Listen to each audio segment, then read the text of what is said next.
Where did we stop? Yes, I remembered.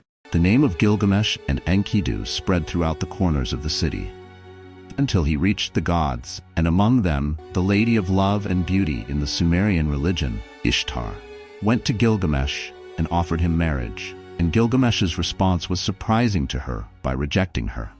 Ishtar goes to her father, Anun, the master of the sky and the chief god, and threatens him that if he does not do something for Gilgamesh, she will go to the gates of the netherworld and open them and bring out the souls of the dead to end life on earth. Her father sends with her the heavenly bull, a sacred and powerful creature, to kill Gilgamesh, but with Enkidu by his side, the two were able to kill the bull. Enkidu cut off the bull's leg and threw it at Ishtar in mockery. The city celebrated that day with the heroes Enkidu and Gilgamesh, but happiness will not last forever. The gods' council met to rule on the matter of the two. They became legends to the point that people will worship them. The god decides that Gilgamesh is half a god. He is strong, but the one who makes him invincible is his friend Enkidu. The god decides that Enkidu is the one who must die. And by the action, Enkidu wakes up with a severe illness and begins to lose his strength. Night after night, Enkidu suffers from the severity of the pain, and his friend sits beside him for 11 nights of torment. On the 12th night, the matter ends, and Enkidu dies. Gilgamesh embraces his friend's body and cries over him until Enkidu's envy begins to decompose. Gilgamesh realizes that death is what awaits him, like his friend. He does not accept the matter and begins to search in his palace library and ask the wise men until he learns about an immortal man named Utnapishtim. He put on clothes made of animal skins to leave all the trappings of wealth behind him, and went out on his adventure, not to kill a monster, but to defeat death. On his journey that lasted for months, a herd of lions came out against him, but he defeated them and continued on his journey until he reached the Mashu Naman Mountains. He had never reached it before. He had found the gate that led to the land of the gods, the land of immortality, but it was guarded by monsters, the lower half of whom were scorpions and the upper half were humans. He was able to cross them and entered the dark tunnel and continued walking for 12 hours. When he saw the sun again, he found trees bearing precious stones instead of fruits. But what use was that if his fate was like his friend Enkid? He continued on his journey until he reached the Lake of Death. Then he found a sailor called Urshanabi, who was the only one capable of transporting him across the lake. He asked Urshanabi to transport him across the lake, but Urshanabi refused. Gilgamesh became angry and began to destroy things around him, even his only means of crossing, the boat. After he calmed down, his desire to see him Utnapishtim is bigger than his arrogance, so he apologized to Urshanabi. Urshanabi agreed to help him build a new boat and cross Gilgamesh and reach his destination. He thought that when he saw Utnapishtim, he would find a god and not a human, but he found him to be an ordinary man like him. After this deadly journey, he asked him, "What is the secret of immortality?"